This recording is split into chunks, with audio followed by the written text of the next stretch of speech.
Bonjour à toutes et à tous.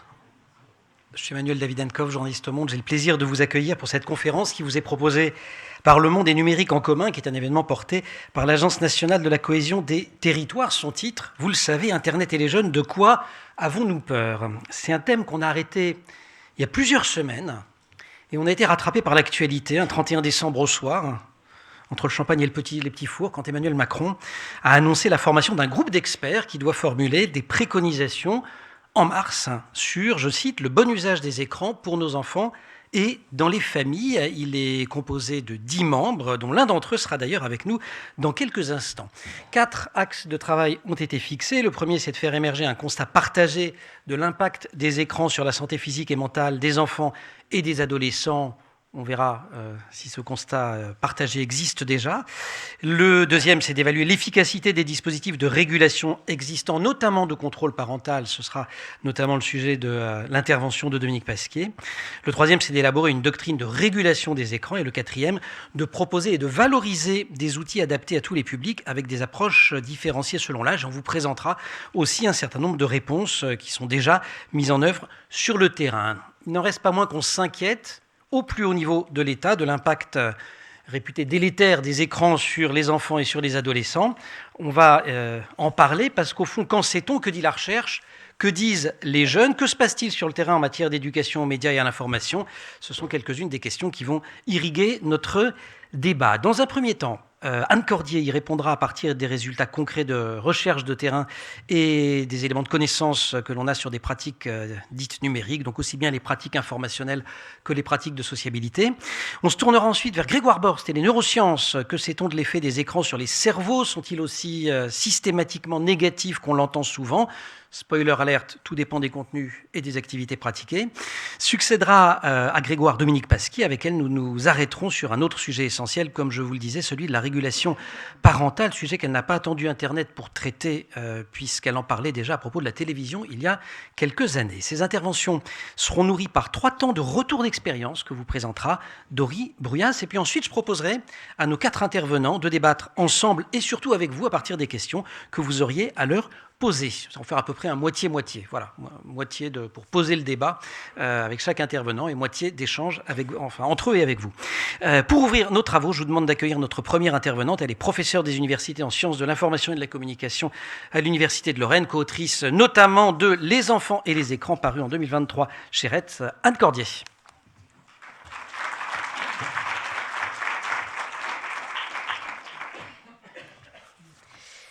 Alors bonjour à toutes et à tous. Je vais faire quelque chose de tout à fait inhabituel, c'est que je vais devoir parler en lisant un texte. Mais j'ai une vraie raison, c'est qu'Emmanuel m'a dit que c'était open bar. Je me suis dit trop bien. Et en fait, en réfléchissant, je me suis dit que voilà, j'avais envie de vous dire un certain nombre de choses, de porter un certain message, et pour répondre d'ailleurs à cette première question qui nous est posée, la question des digital natives. Donc j'espère que, même si ce sera du coup sous forme d'un texte, on pourra échanger aussi à ce sujet. Je crois que c'est important qu'on soit rassemblés aujourd'hui sur ce sujet et que la recherche aussi en sciences sociales puisse s'exprimer, puisqu'elle est trop souvent négligée aussi dans ce domaine. Donc c'est important, me semble-t-il. Alors, l'heure est grave. Ça commence bien, vous noterez. Vous êtes terrifiés par vos propres enfants parce qu'ils sont natifs dans un monde où vous serez toujours des immigrants. Ce propos, il résonne de façon très actuelle. Aujourd'hui, il date de 1996 pourtant. Il est adressé à des parents par le militant libertaire John Perry Barlow dans un texte qui est fondateur dans l'histoire du web, qui s'appelle « La déclaration d'indépendance du cyberespace ». Par ce discours débute, concernant le numérique uniquement, la stigmatisation de la jeunesse encline à adopter des techniques, et plus largement toute innovation culturelle, et dont les pratiques échappent à la compréhension des plus âgés. Le mythe d'une rupture générationnelle, voire anthropologique, majeure, en raison de l'arrivée d'Internet dans nos vies, naît à ce moment-là. Ces enfants, ces adolescents qui manient avec dextérité un téléphone portable, écrivent des messages à la vitesse de la lumière, sont alors catégorisés comme digital natives, génération Google, petites poussettes, avant que, sous l'effet de l'arrivée de nouveaux dispositifs, on les affuble du qualificatif de génération TikTok. En 2001, après le discours de Barlow, Mark Prensky, consultant et pas chercheur, en TIS, enfonce le clou. Il désigne par le néologisme digital native cette cyberjeunesse qui n'a pas connu le monde sans Internet et serait par là même radicalement, voire biologiquement, différente des autres générations. C'est un discours qui infuse de façon puissante dans la société. Il imprègne les imaginaires collectifs, il entretient le sentiment d'une incapacité à faire reliance entre les générations, entre les parents, les enseignants, les adultes en général, et les enfants et les adolescents. Cette peur d'une telle rupture conduit souvent à rejeter les usages et les pratiques juvéniles, jugées comme problématiques, à l'aune de pratiques installées dans un ordre établi. Alors depuis quelque temps, pour dénoncer cette rupture anthropologique, et avec elle toutes les peurs qu'elle draine, le concept de panique morale est brandi. On doit ce concept à Stanley Cohen. En 1972, il raconte comment une véritable panique est née à partir de bagarres entre deux groupes rivaux de jeunes dans une station balnéaire de Clacton. En lien avec ce phénomène, les médias de masse, alors, s'interrogent sur la perte de repères d'une jeunesse britannique qui porte des tenues bizarres, adopte des pratiques culturelles signes d'une baisse de niveau intellectuel et transgresse des codes établis, témoignant d'une dissolution des valeurs sociétales. Suite à cet événement, renforcement du contrôle social, durcissement des contrôles policiers, adoption de nouvelles lois. Cela doit peut-être vous rappeler quelque chose. Oui, la panique morale participe d'un mouvement anthropologique qui est connu dans nos sociétés et de longue date, qui toujours stigmatise, particulièrement dans le cas des objets technologiques, deux publics considérés comme particulièrement fragiles, car peu capables de faire face à l'innovation sans se départir de ses instincts primaires. Ces publics, ce sont les enfants et les femmes. Le phénomène des paniques morales autour des usages juvéniles des dits écrans exprime une crainte de déstabilisation des valeurs sociétales. À ce titre, il nous revient cependant de prendre au sérieux ces paniques morales, de ne pas mépriser celles et ceux, au premier rang desquels les parents, qui font part de leurs inquiétudes. Les paniques morales sur les écrans nous disent quelque chose de notre société, de la conception qu'elle développe à la fois sur les objets techniques et sur sa jeunesse. Elles nous disent aussi beaucoup des imaginaires, voire des fantasmes d'une société et de la façon dont on se positionne quant à la technologie. En tant que chercheuses et chercheurs, il nous revient de ne pas nous défausser. Il nous revient aussi de balayer devant notre porte. C'est le moment où on balaye. Il nous revient de dénoncer sans relâche la désinformation scientifique à laquelle s'adonnent en conscience certains de nos pairs. Ceux-ci effectuent par exemple une causalité, absolument pas prouvée scientifiquement et même impossible, entre utilisation des objets connectés et développement de troubles neurodéveloppementaux. Ceux-ci déplorent la dépravation intellectuelle et morale d'une jeunesse qui ne lirait plus, qui n'écrirait plus, comparant des données qui ne peuvent pas l'être, faisant preuve de mépris du social et de cette imposition d'une légitimité culturelle déjà dénoncée dans des textes lumineux de Bourdieu. Ceci se part de tous les oripeaux de la scientificité, des statistiques, à la fabrication tantôt obscure, tantôt douteuse, et de foisonnantes bibliographies, avec une revue de littérature à charge.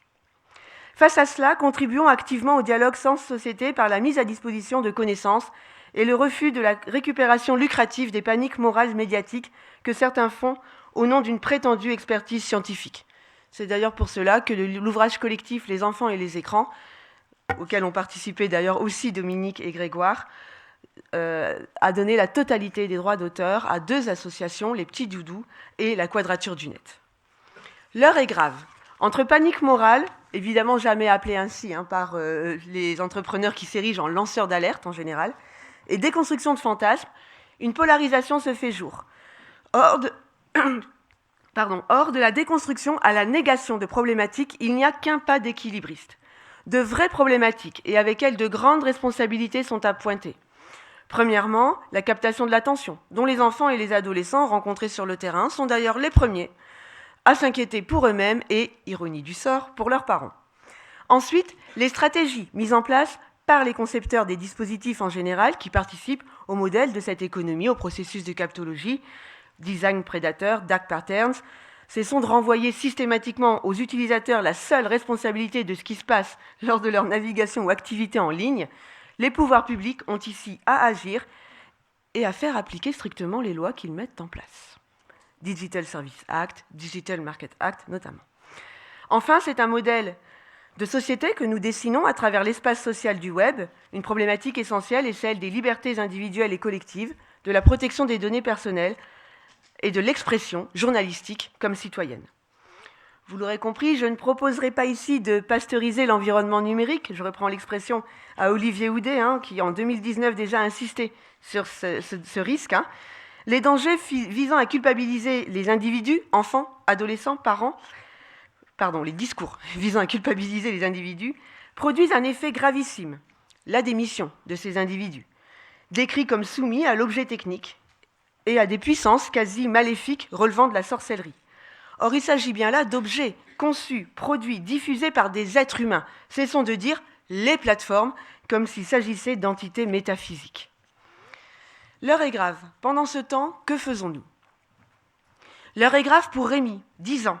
Depuis la crise sanitaire et la dégradation de la situation économique à la maison, le jeune garçon compense l'impossibilité d'aller au match de football et de son équipe préférée en regardant chaque week-end tous les commentaires sur les prestations, recherchant des informations sur les comptes du club et des joueurs pour connaître avec précision les faits de jeu.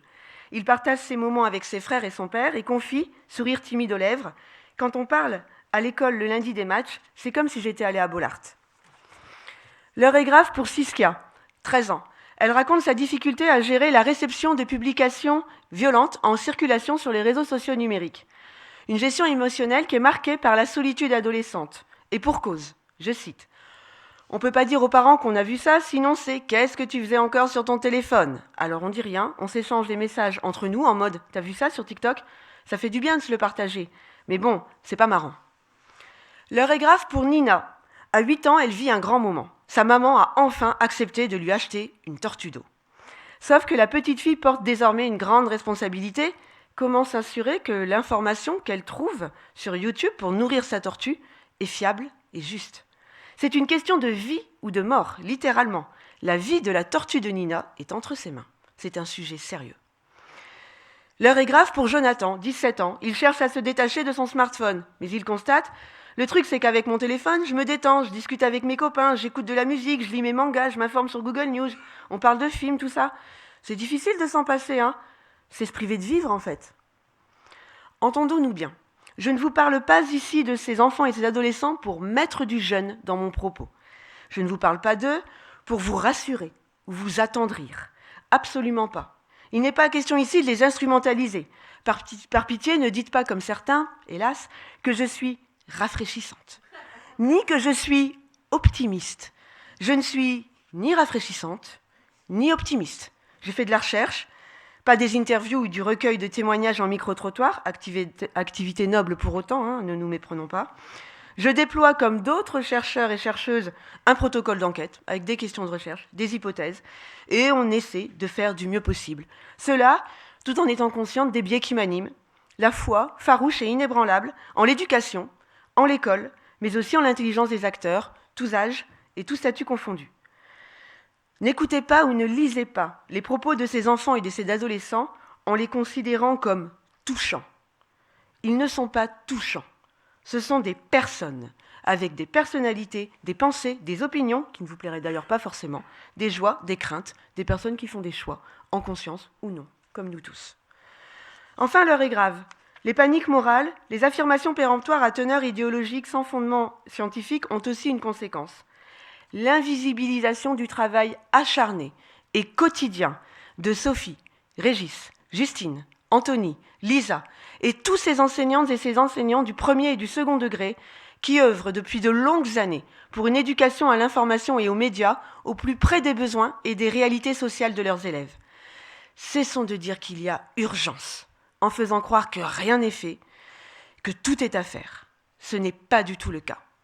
Cessons aussi de piétiner, de faire du surplace épuisant pour les acteurs de terrain, qu'ils soient enseignants, personnels d'éducation, professionnels de l'information, travailleurs sociaux, médiateurs numériques, acteurs de l'éducation populaire, tous balançant entre eux des injonctions contradictoires.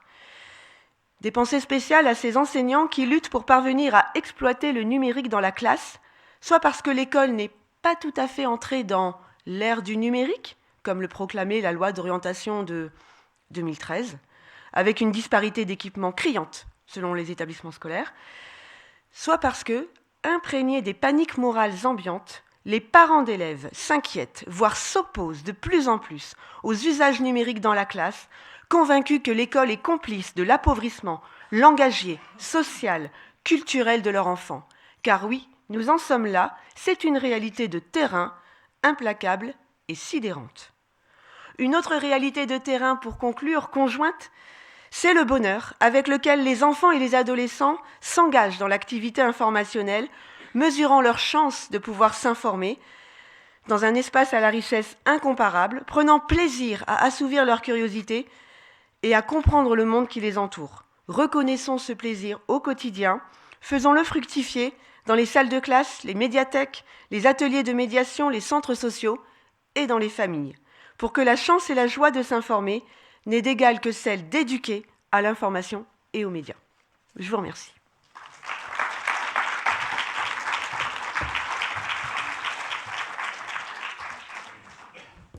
Merci beaucoup, Anne. On va se retrouver tout à l'heure pour échanger à la fois avec les autres intervenants et avec le public sur toutes ces questions-là. J'appelle maintenant, puisque vous l'avez dit très justement, tout n'est pas à faire. Un tas de choses se font déjà. Et Dory va, pendant toute cette matinée, vous présenter ce qui peut se faire. Dory Bruyas, directrice de l'association Fréquence École et de la fondation Elle Digital à Lyon et pilote de l'événement Numérique en commun. Ouais. Et la Mennum aussi. Bonjour, bienvenue. La Mennum, pardon. C'est pas grave. Normalement, c'est le bouton vert. Le gros. Celui-là. Ouais. On va voir si le numérique marche. Yes.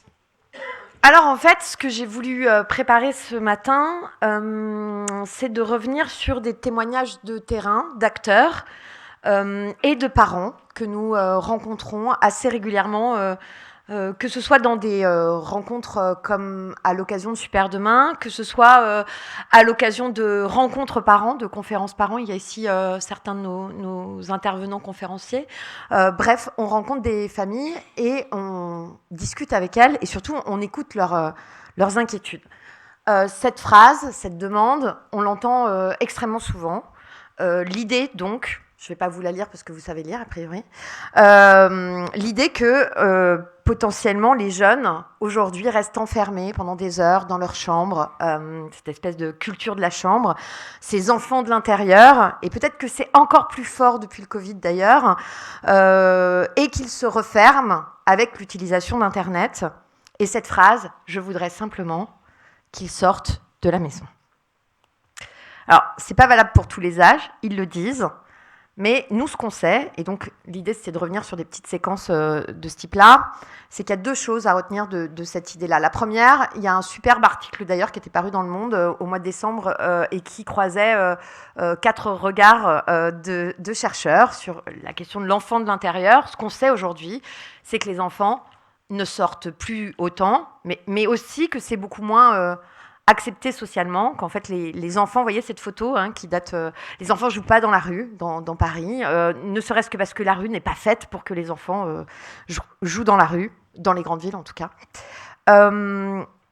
Et donc c'est pas mal quand même de se rappeler qu'en fait là il y a une situation contradictoire, une sorte de conflit, une situation intenable, et qu'on peut peut-être la rappeler aux parents, c'est-à-dire le monde.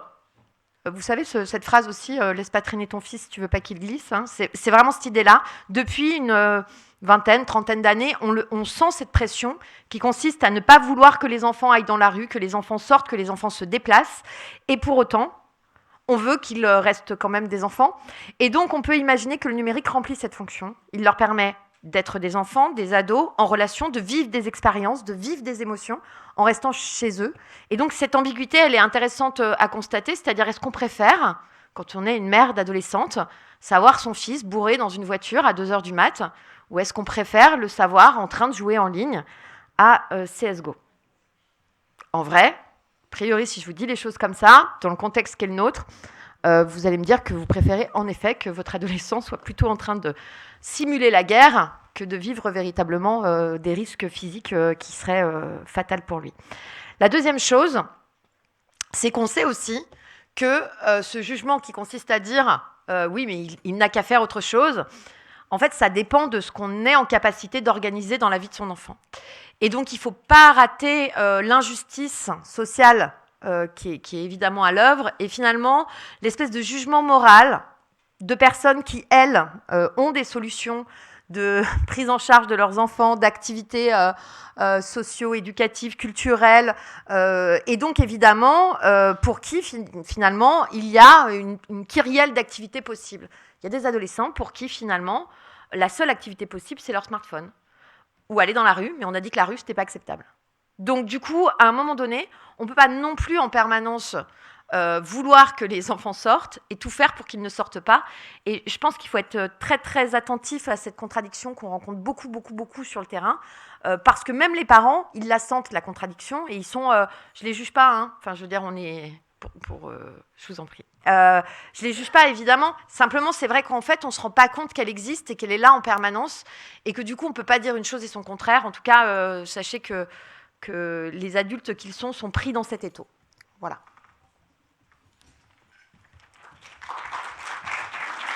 Merci beaucoup, Dory, pour cette première intervention. Il y en aura d'autres et évidemment, à la fin, vous participerez avec tout le monde à nos échanges.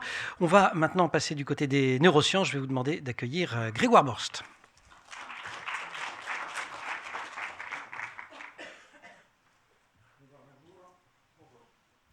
Vous êtes... Si, ça fonctionne. Okay. Vous êtes professeur de psychologie du développement et de neurosciences cognitives de l'éducation à l'université Paris-City, directeur du LabCID, le laboratoire de psychologie du développement et de l'éducation de l'enfant, et membre donc de ce groupe d'experts sur l'impact de l'exposition des jeunes au écran depuis début janvier. Je voudrais commencer en une première question qui fait un lien avec ce que disait Anne Cordier tout à l'heure sur le fait de confondre corrélation et causalité. Vous intervenez souvent pour relativiser le discours alarmiste sur les effets de l'écran. Alors de votre point de vue, qui est le point de vue du spécialiste de ce qui se passe dans nos cerveaux, vous intervenez souvent pour dire on confond corrélation et causalité. Mais exemple. Alors un exemple de corrélation que je prends souvent, c'est l'association qu'il peut y avoir. Il y en a plein, des associations qui ne évidemment revêtent pas de lien de causalité entre deux variables. C'est la consommation de margarine dans un État américain depuis les années 2000, donc il a diminué de 2000 à 2009. Et si vous regardez en parallèle la diminution du taux de divorce dans cet État, il diminue en parallèle de la diminution de la consommation de margarine. Alors, je pense qu'il n'y a pas de lien de causalité entre les deux, ça vous fait évidemment sourire.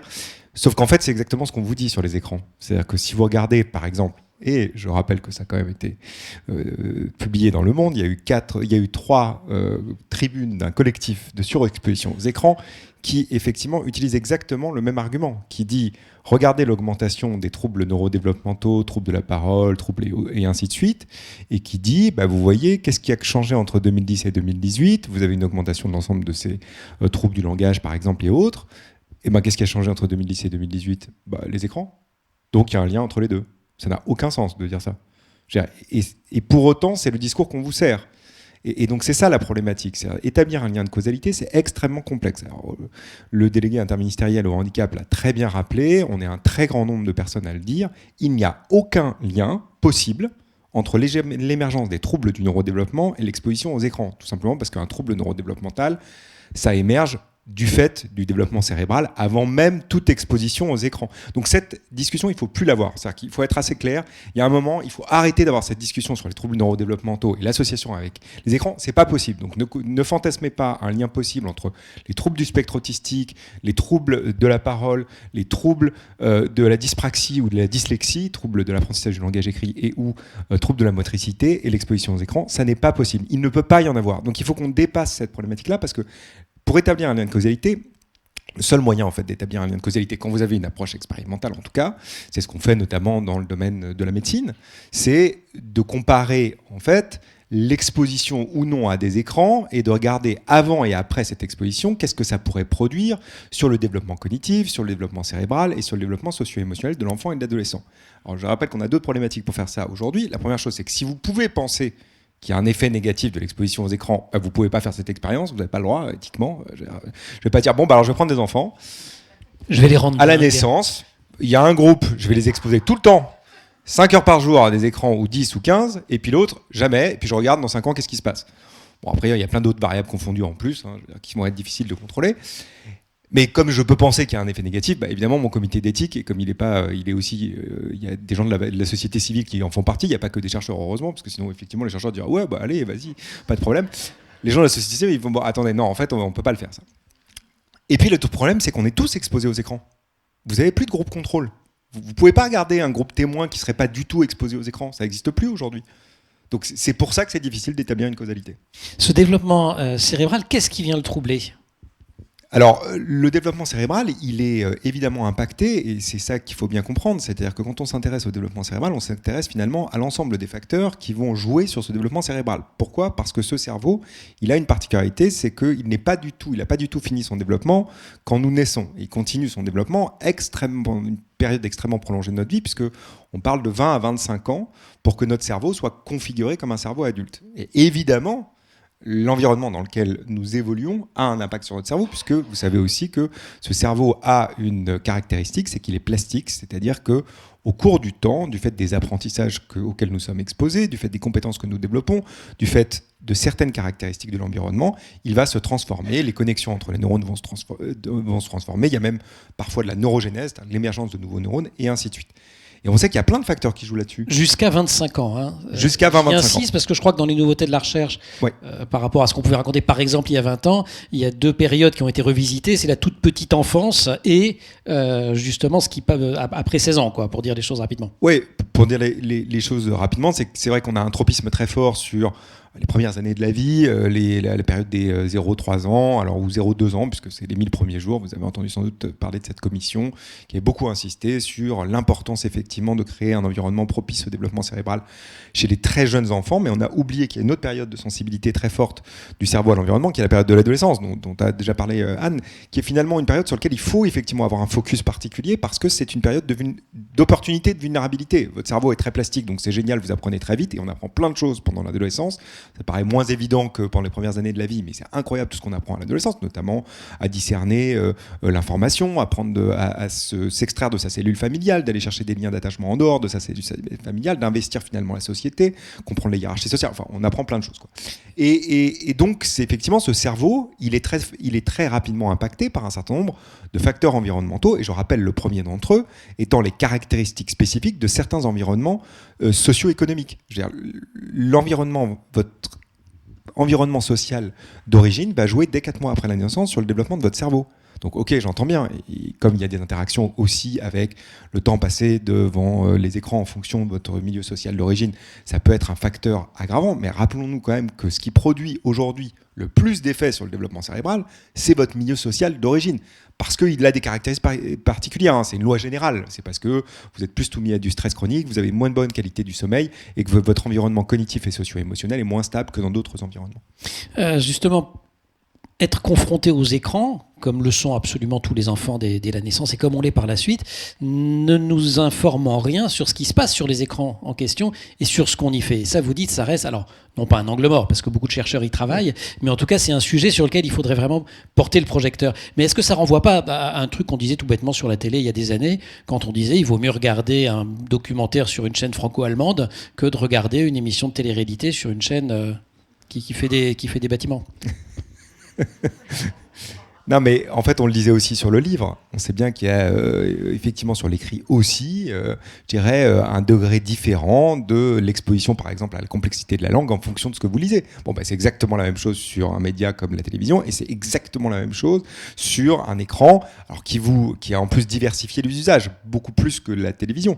Donc, c'est vrai qu'on peut y faire plein de choses. Et quand on regarde les effets justement des écrans, ce qu'on dit un peu tous, c'est que la problématique de la variable temps-écran est pas une bonne problématique. C'est-à-dire que c'est pas une bonne variable, c'est-à-dire pour comprendre le phénomène, et on le voit bien quand on a des approches beaucoup plus sociologiques, sciences de l'information et de la communication, quand on rentre dans les usages, on voit bien que ça renvoie à des usages différenciés, à des effets différenciés, et que c'est ça aussi l'enjeu. Mais le temps a quand même son importance, parce que l'exemple que citait Dory sur dedans-dehors, ce qu'on fait de ces journées, j'ai plus les chiffres en tête, je crois que c'est entre 3h30 et 5h30 les évaluations, hein, sur les moins de 12 ans de temps passé sur les écrans, bah, c'est autant de temps qui n'est pas passé aller au Stade Bollaert à Lens ou non, c'était un exemple d'Anne, pardon, ou aller jouer dans la rue sur les fontaines. C'est vrai, mais encore une fois, ça dépend complètement de ce que vous y faites. C'est bien la problématique. Et qu'est-ce que vous avez comme alternative? Et c'est ce qui était très bien dit là dans la phrase, c'est que oui, très bien, je vais retirer les écrans et donc j'aurai un temps finalement d'activité qui va être plus importante pour m'engager dans d'autres types d'activités.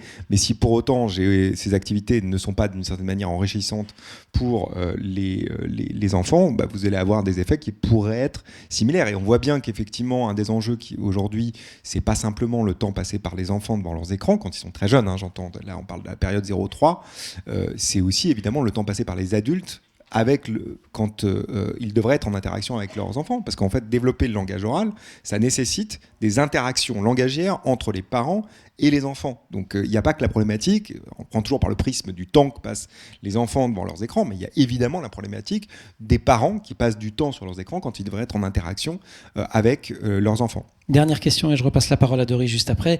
Cette commission, ce groupe de travail qui a été constitué, auquel vous participez, ce qui n'est pas forcément simple et courant, je crois, de la part des chercheurs, on vous sollicite régulièrement et vous hésitez parfois, c'est donc que vous pensez néanmoins que ça peut avoir un sens d'essayer d'émettre un certain nombre de recommandations, textes, que sais-je, enfin de mesures pour améliorer la situation des enfants face aux écrans. Je sais pas, en fait. Je sais pas vous répondre. Je sais qu'effectivement, un des enjeux, c'est que, en tout cas, ça pose question dans l'espace public, qu'il y a des responsabilités quand même qui peuvent être identifiées, notamment du côté des plateformes, je répète. Je pense qu'il y a un enjeu que ces plateformes soient beaucoup plus responsabilisées, notamment du fait de certains algorithmes qu'ils utilisent pour maintenir effectivement les individus devant les écrans. Il y a quand même des phénomènes de dark pattern. Il y a la question, à mon avis, qui est une question fondamentale. Le schéma caché. Le schéma caché. Il y a la question fondamentale de l'accès à certains contenus en fonction de l'âge, et ça c'est quand même un vrai problème effectivement quand on parle de qu'est-ce qui a quand même des effets, effectivement être exposé à du contenu non approprié quand on peut pas forcément, et comme le disait très bien Anne, en parler ensuite avec ses parents ou un adulte de référence, ça pose des problèmes. Donc je pense qu'il y a malgré tout des choses à faire. Il y a des choses à faire et il y a une notion effectivement de s'engager. Je pense que les chercheurs doivent s'engager beaucoup plus dans ce type de discussion et ils ne doivent pas y rester enregistrés. Et c'est surtout, je pense, les chercheurs et les gens qui sont experts du domaine. Et c'est ça aussi l'enjeu, parce qu'il y a beaucoup de gens qui s'expriment, je crois qu'Anne l'a très bien dit, avec des degrés d'expertise variés sur le sujet. Avec des noms de famille qui commencent par des D, c'est ça ? Okay. Par exemple, on peut en trouver plein d'autres. Hein. Oui. Non, c'est sérieux, un médecin. On remercie Grégoire Borst et on posera toutes ces questions à la fin à vous-même et à l'ensemble des intervenants. Et Doris Bruyas pour un deuxième retour d'expérience, un deuxième regard sur le sujet. Allez, deuxième situation qui va aller dans le sens de ce qu'on a dit précédemment. Simplement, il faut que je réussisse à faire marcher cette télécommande. Alors ça, c'est plutôt un point de vue de professionnel qu'on entend beaucoup, auquel qui formule beaucoup cette inquiétude-là. C'est ce fameux coup des écrans dans les poussettes. C'est les salles d'attente des médecins. C'est finalement ces professionnels qui ont vu ces jeunes enfants souvent du coup investir les écrans de manière problématique. Et d'ailleurs, quand on essaye de discuter du développement des compétences numériques chez les enfants d'une dizaine d'années, systématiquement, il y a plusieurs professionnels qui nous renvoient à la question des moins de 3 ans, comme si c'était le sujet principal de la question du développement des compétences numériques. C'est dire l'inquiétude de ces professionnels. C'est dire aussi le jugement qu'ils portent aussi sur des pratiques parentales. C'est-à-dire que pour eux, c'est vraiment très, très mal. On peut aussi comprendre pourquoi ils trouvent ça très, très mal, compte tenu des discours médiatiques ambiants. Enfin, vraiment, sachez que les professionnels ne sont pas du tout hermétiques au discours médiatique ambiant et que ce discours médiatique, il est évidemment très angoissant et parfois très culpabilisant. Alors, en fait, il y a 2 choses à dire certainement à ces professionnels. D'abord, la question de calmer les enfants. Le numérique, c'est pratique. Les écrans, c'est pratique. Les tablettes, c'est pratique. Les dessins animés, c'est pratique. Parce que ça arrête les enfants pendant un temps. Souvent, il y a un effet piège que les parents ne voient pas sur le moment, il y a un double effet qui se coule, parce qu'en fait, ça fatigue les enfants aussi, parce que du coup, ça demande de la concentration, de l'attention. Et il va y avoir une deuxième situation, souvent juste après une consommation d'écran chez les jeunes enfants, c'est qu'ils vont être très agités, ils vont avoir besoin de se défouler, etc. Donc, c'est quand même c'est un raisonnement court terme. Mais ça calme les enfants. Et ce qu'il y a de vrai, c'est que autant je vous ai parlé de ces enfants de l'intérieur et cette sécurisation de la vie des enfants qu'il faudrait mettre à l'abri du monde extérieur, il y a une deuxième chose qui est très problématique, c'est qu'en fait, on n'aime pas tellement que les enfants fassent du bruit. Et alors, les parents, ça les fatigue, c'est une chose, mais il y a les autres personnes que ça fatigue aussi, que ça agace. Et puis, vous savez, il y a ce petit jugement comme ça, mais cet enfant est très, très mal élevé. Donc, du coup, quand même, disons-le nous, si on n'accepte pas que les enfants se roulent par terre dans la salle d'attente du médecin, décident de tout déplacer, tourner toutes les pages, en arracher certaines des magazines qui sont là depuis très longtemps pour certains,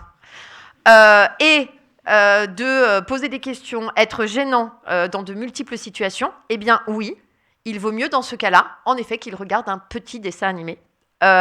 Puisque du coup, on peut imaginer que ça va les calmer le temps de l'attente. Donc vraiment, ce truc est hyper important. Si on n'est pas d'accord avec les idées que les enfants foutent le bordel, en gros, eh bien, ça signifie que, en effet, les écrans sont particulièrement pratiques. Et de nouveau, on ne peut pas dire aux parents en permanence les sur-responsabiliser, comme si on devait contrôler en permanence la question de l'enfance.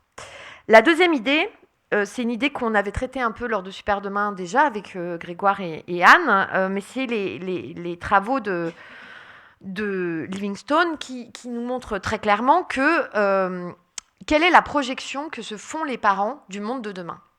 Si vous êtes un parent et que vous imaginez que le monde de demain sera un monde où le numérique sera un truc de puissant, qui gagne beaucoup d'argent et qui vive en Californie, par exemple, eh bien, il y a de grandes chances que vous vous disiez, en particulier d'ailleurs si vous êtes vous-même issu d'un milieu un peu populaire, etc., qu'en fait, il y a tout intérêt à ce que vous sensibilisiez, que vous prépariez vos enfants au numérique le plus possible, parce que ça va être hyper important pour sa réussite future. Et ce point, il est aussi clé, c'est quelle est la projection parentale des enfants. Les parents qui, par contre, préfèrent faire du yoga et manger très, très équilibré, et qui pensent que le monde de demain sera un monde, vous savez, un peu effondrement, tout ça, plus de numérique, etc. Voilà. On peut imaginer qu'ils résistent très fort à la place des écrans et du numérique parce que c'est dans les projections parentales que se joue finalement la place qu'on va mettre, enfin en tout cas la projection la manière dont on va en tout cas préparer ses enfants à la société numérique de demain. Et en fonction de sa projection, ça change tout. Voilà, 2 réponses à apporter potentiellement pour ces parents qui sont très inquiets, enfin ces professionnels, pardon, des poussettes et des écrans et des enfants qui font du bruit. Merci Laurie, une transition parfaite puisqu'on va passer de la projection parentale à la régulation parentale en accueillant Dominique Pasquier, sociologue, directrice de recherche au CNRS, autrice notamment de l'Internet des familles modestes, enquête dans la France rurale qui était sortie aux presses des Mines en 2018. Avant de vous accueillir, je vous cite, j'ai fait un petit peu d'archéologie, cette phrase: « Les lycéens d'aujourd'hui ont complètement autonomisé leurs pratiques culturelles, lesquelles jouent un rôle central dans leur socialisation. Tout se passe derrière la porte de la chambre, sur écran, hors du regard des parents. » Est-ce qu'il y a un contrôle possible, vous demandait-on à l'époque ? Non. On reste dans le groupe des pères, dont le regard est d'une cruauté inouïe. Hannah Arendt, ajoutiez-vous, parlant du système américain, le pressentait dès l'après-guerre quand elle disait qu'affranchi de l'autorité des adultes, l'enfant n'a donc pas été libéré, mais soumis à une autorité bien plus effrayante et vraiment tyrannique, la tyrannie de la majorité. C'est une citation qui date d'il y a 20 ans. Je crains qu'elle ait conservé une certaine actualité. Mais je vous demande d'accueillir Dominique Pasquier.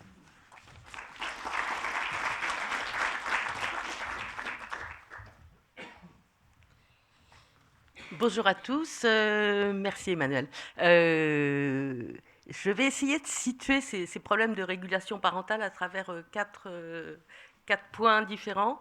Le premier point, c'est qu'à mon sens, il y a un contexte très large qu'il faut rappeler, qui est un moment du passage de l'enfance à l'adolescence, qui est un moment de confrontation de 2 types de socialisation, la socialisation verticale parent-enfant et la socialisation horizontale entre les groupes de pairs, comme on les appelle chez les sociologues, mais entre enfants, disons, entre générationnels. Et ce qui est arrivé, c'est que ces outils numériques qui sont en gros arrivé depuis une vingtaine d'années dans tous les milieux sociaux et plus récemment dans les milieux populaires, sont des outils qui sont très porteurs d'individualisation, donc qui sont très très utiles en fait au moment où se fait cette transition d'un modèle de socialisation à un autre, où l'enfant a envie et besoin de se mesurer face à des autrui qui sont des autrui générationnels, c'est-à-dire des amis, des partenaires amoureux, et sortir de la socialisation verticale qui lui était imposée jusqu'à présent. Donc on voit très bien que c'est au croisement de cette transition de socialisation que s'opère le formidable investissement sur les outils numériques qui sont très porteurs d'individualisation. Et ça, je crois qu'il faut le rappeler, parce que, notamment le smartphone, bien sûr, les écrans sont petits, on ne les partage pas comme on pouvait partager la télévision, il y a des mots de passe, il y a tout ce portage d'individualisation dont les jeunes se sont emparés, et on voit très bien pourquoi. Le deuxième point, c'est situer la question de la régulation parentale du côté des parents. Je pense qu'il y a une norme de bonne parentalité qui a été imposée par les classes supérieures et les classes moyennes. Cette norme de bonne parentalité, en gros, elle dit: les mauvais parents sont des parents démissionnaires, trop permissifs. Le bon parent, c'est un parent qui est résistant aux écrans en famille, qui veille à ce que ses enfants aient à la fois des usages modérés et légitime. Légitime, c'est-à-dire qu'il y ait des usages intelligents des outils numériques. Alors, ce modèle d'éducation, de la bonne parentalité, il a été diffusé très largement par les médias, en grande partie, et on le retrouve en situation d'enquête à chaque fois. C'est-à-dire que quand vous interviewez des parents dans des familles sur des questions de contrôle, de régulation, etc., à chaque fois, vous avez le discours de la bonne parentalité qui ressort, boum, comme ça. Et si ce n'est pas ce discours-là, c'est le discours toujours de troisième personne, comme on les appelle en sciences politiques, c'est-à-dire un discours qui dit « Ah, chez nous, on ne fait pas ça, mais il y a des parents qui sont hyper laxistes, etc. » Donc c'est très très difficile d'enquêter sur ces questions. Et d'ailleurs, un des problèmes, c'est qu'on voit très bien quand on enquête dans les mêmes familles, enfants et parents, on a un discours qui ne tient pas la route parce qu'il est totalement contradictoire, puisque les enfants disent « moi je fais beaucoup de choses, etc. » Et puis les parents disent « nous on est des bons parents, des bons parents ». Le deuxième problème des parents, c'est ce problème d'exemplarité dont on a déjà parlé. C'est un problème qui est, je rappelle quand même, c'est des chiffres de médiamétrie récents, les parents passent beaucoup plus de temps sur les écrans que leurs enfants. Donc c'est un petit problème finalement en famille, c'est qu'on passe son temps en tant qu'enfant à voir ses parents hyper investis dans des ordinateurs, des smartphones. Donc il y a une difficulté à comprendre pourquoi ces outils qui seraient si attrayants pour ceux qui nous élèvent serait si dangereux pour nous. Et je pense qu'il y a un problème vraiment d'exemplarité qui doit être un peu posé sur la table. L'autre problème, c'est l'ambivalence, et ça, Dory en a parlé et Anne aussi, c'est cette ambivalence vis-à-vis de ces outils numériques. Ça rassure et ça inquiète. Le smartphone, alors ça rassure parce qu'on peut joindre l'enfant quand il n'est pas là, etc. Il peut nous joindre s'il a un problème, et puis en même temps ça inquiète parce qu'il peut aller sur les réseaux sociaux, rencontrer des inconnus, voir des choses qu'il ne devrait pas voir, etc. Et toute cette ambivalence, elle est présente tout le temps dans les pratiques de régulation. Alors du coup, la régulation, c'est une tâche très difficile. Je pense que ce que j'ai pu observer, c'est que, comme pour la télévision, c'était pareil, c'est vraiment le temps passé sur les écrans qui et le grand le grand sujet de conflit familial. Et aujourd'hui, c'est assez genré, finalement, les inquiétudes parentales. C'est beaucoup le temps passé sur les jeux vidéo pour les garçons, le temps passé sur les réseaux sociaux pour les filles, avec des inquiétudes de nature différente, hein, puisque il y a le dévoilement de l'intime, de la famille, de tout ça qui se fait sur les réseaux sociaux, mais la régulation parentale, pour moi, c'est un jeu du chat et de la souris où les parents sont forcément perdants. Donc, je ne sais pas s'il faut qu'ils aillent beaucoup plus loin dans les tentatives de régulation. Je pense que les enfants savent très bien argumenter pour avoir un équipement personnel. Ils sont très bons à ça, vraiment, je vais y revenir. Et puis, ils savent très bien dissimuler les pratiques qu'ils ont. Moi, j'en ai un exemple dans la dernière enquête que j'ai faite, l'Internet des familles modestes, où j'avais des parents qui me disaient « Ah, nous, on contrôle beaucoup, donc il a voulu avoir un compte Facebook, mais on est amis avec lui sur Facebook, donc on voit tout ce qu'il écrit, etc. Pendant ce temps-là, le môme, il est en train d'être sur Snapchat, sur son téléphone, et la mère ne savait pas qu'il y avait... Snapchat n'existait pas pour elle, parce qu'elle était restée à Facebook. Donc en fait, on est toujours dans une situation où c'est...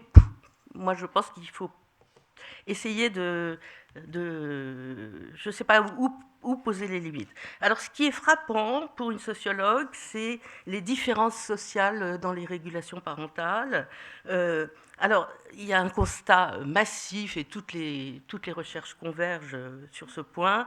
On contrôle beaucoup plus dans les familles appartenant aux classes supérieures, de parents diplômés, etc., que dans celles où les parents ne sont pas diplômés et plutôt appartiennent aux classes populaires. Alors, ça se traduit par pas mal de pratiques en famille qui sont différentes selon les milieux sociaux. Il y a notamment un équipement beaucoup plus précoce dans les familles populaires, que ça n'est le cas, l'équipement personnel de l'enfant, hein, est beaucoup plus précoce dans les familles populaires. Et bon, c'est vrai, il y a des tablettes à moins de 3 ans. On met l'enfant sur la tablette à moins de 3 ans, voire on lui achète une tablette pour ses 3 ans, une tablette personnelle. Il y a un équipement smartphone qui se fait très largement au moment de l'entrée en 6e, alors qu'il est plus tardif en général dans les milieux plus diplômés. Et il y a surtout une tolérance à l'équipement personnel dans la chambre de l'enfant qui est plus grande dans les milieux populaires qu'elle ne l'est dans les milieux favorisés. Les temps de pratique numérique sont de fait beaucoup plus importants et beaucoup plus encadrés dans les familles favorisées qu'ils ne le sont dans les familles populaires. Alors on a l'impression, puisque je vous ai parlé de la norme de bonne parentalité avant, on a l'impression que les familles populaires sont des familles démissionnaires. Eh ben, pas du tout. Moi, cette enquête m'a beaucoup ouvert les yeux sur qu'est-ce qui se passe pour que ça se passe comme ça. C'est le sentiment qu'il y a un devoir de connexion, je l'ai appelé comme ça dans l'ouvrage, c'est-à-dire l'idée que son enfant, il faut lui donner toutes ses chances. Et que Internet, il est porteur de modernité, il est très associé à la réussite scolaire et à la réussite professionnelle future. Et donc, on a ce raisonnement qui est, il suffit d'être sur Internet pour améliorer ses chances de réussite plus tard à l'école ou plus tard dans la vie. Et ça, c'est un problème où il faudra, je pense, une éducation aux médias dans ces familles pour montrer qu'il y a des usages scolairement rentables d'Internet et d'autres qui ne le sont pas. Il y a des usages professionnellement rentables d'Internet et d'autres qui ne le sont pas. Et je pense que c'est cette vision trop limitée du devoir de connexion qui se double d'une vision du principe de conformité sociale. Tous les copains en ont un, donc je ne veux pas que mon enfant soit marginalisé, et donc je vais finalement lui offrir les chances que j'ai pas eues moi, parce que j'ai pas fait d'études, etc. Et donc, dans la vie de tous les jours, il y a des parades qui sont mises en place dans les familles populaires. C'est le devoir de transparence, on s'échange les téléphones, et il y a aussi la systématicité de savoir ce qu'écrit l'autre sur un réseau social. Alors ça, c'était très frappant sur Facebook à l'époque, en 2018, c'est-à-dire que les conjoints écrivaient sur leurs comptes respectifs, ils échangeaient énormément sur ce qui était marqué sur Facebook. Il y a une désindividualisation des outils qui est assez forte. Et puis l'autre chose, c'est la coprésence, et ça, mais elle est pratiquée dans beaucoup de familles. Il faut que je m'arrête. Les parades, elles sont à la fois ce devoir de transparence et cette systématisation de la coprésence. Mais j'aimerais juste conclure sur le fait qu'on a beaucoup travaillé sur les parents et les enfants, du côté de la régulation sur des pratiques numériques, mais je pense que ça serait vachement bien de travailler aujourd'hui sur les relations de couple, ce qui se passe dans le couple, sur les relations avec la famille large. Je pense qu'il n'y a pas assez de choses sur ces questions-là et que ça serait vraiment intéressant de le faire. Et les relations de couple, on voit très bien, il y a quelques travaux qui ont été faits sur les parents séparés, hein, où on voit très bien le phénomène de dénigrement des pratiques de l'autre quand on est séparé, et puis de compétition aussi. Donc on suréquipe l'enfant parce que pour montrer qu'on a plus que l'autre, mais il y a tout ce qui se joue dans les couples, notamment l'espèce de revendication des femmes de milieu populaire à avoir des moments à soi, qui étaient vraiment des trucs complètement impensables avant et qui passent par le smartphone aujourd'hui. Voilà. Donc j'appelle à plus de recherche sur le couple.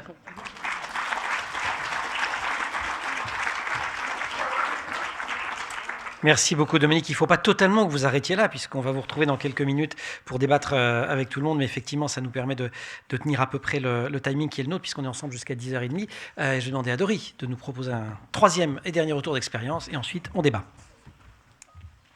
Alors c'est le moment où on parle de médiation numérique. C'est le moment où on se dit, ok, on a quand même, depuis le début, beaucoup redit à quel point ce phénomène de société est parfois maltraité ou en tout cas peut-être aussi pas assez accompagné. Peut-être qu'il se passe des choses sur le territoire. Anne le disait beaucoup, dans les écoles, évidemment dans beaucoup de lieux de culture, que ce soit les médiathèques, que ce soit ce qu'on appelle les espaces publics numériques, que ce soit les centres sociaux, les maisons de quartier, les MJC. Il se passe des choses. Beaucoup. N'empêche que ça mérite qu'il s'en passe encore plus et peut-être de manière plus coordonnée dans une logique un peu d'accompagnement sous la forme d'une sorte de parcours. La dernière situation, elle est pareille. On l'a beaucoup entendue. Alors, pour être tout à fait honnête, je l'ai plus entendue dans la bouche de maman que de papa. Est-ce que cette idée n'est pas un peu genrée aussi ? En tout cas, en fait, ça dépend. Parce que ça dépend de quoi on parle. Si on parle d'enfants gamers ou en effet de jeunes filles. Mais en gros, cette phrase, c'est « j'ai beau essayer d'être ouvert et curieux, je continue de penser que mon ado perd son temps sur les réseaux à regarder des TikToks stupides et à se préoccuper de son apparence, sans compter évidemment la question des conflits en ligne. On n'a pas beaucoup parlé du cyberharcèlement, mais normalement, ça fait partie des choses qu'on dégaine très très vite aussi, pour dire parfois les risques sur les réseaux. Alors, je l'ai écrit comme ça, la pression de la performance. Moi, je pense que quand même, faire des trucs qui servent à rien, c'est pas grave. Alors, au travail, c'est peut-être plus gênant, mais dans la vie, en vrai, c'est pas grave. Et on sait aussi que dans les autres choses qu'on peut observer aujourd'hui sur l'accompagnement des enfants et des adolescents, il faudrait mettre à disposition le temps qu'ils ont toujours, enfin, le rendre utile. Et en effet, il y a cette idée de la performance. Du coup, est-ce qu'on peut aussi se dire qu'en fait, c'est pas grave de faire des trucs qui servent à rien et peut-être qu'en fait, ça ne sert pas à rien. Et d'ailleurs, il y a un nouveau chiffre qui est sorti je crois que c'était hier, c'était pas sur Le Monde pour le coup, sur on a perdu encore 6% de filles dans les écoles de la tech. On peut en discuter pendant longtemps si vous voulez. Mais en même temps, si par exemple les filles ne jouent pas aux jeux vidéo, en tout cas pas aux jeux vidéo auxquels jouent les garçons, on peut imaginer aussi, quand on sait à quel point le jeu vidéo et les pratiques de gaming, je ne parle pas de jouer à Candy Crush, je parle des vraies pratiques de gaming, quand on sait à quel point elles développent les compétences numériques en particulier, parce que du coup on va chercher à faire mieux fonctionner son ordinateur, ça veut dire que si elles n'ont pas les mêmes usages aussi, on peut s'interroger sur les compétences qu'elles développent en étant plutôt, par exemple, sur les réseaux sociaux. Cependant, ça veut dire surtout qu'il faut avoir une approche par la compétence. Et ça, c'est pas simple parce qu'on nous demande souvent de faire de l'accompagnement au risque, l'accompagnement au danger, vous voyez, de sensibiliser. Mais en fait, il y a un moment donné, le numérique, c'est comme tout. Ça s'apprend.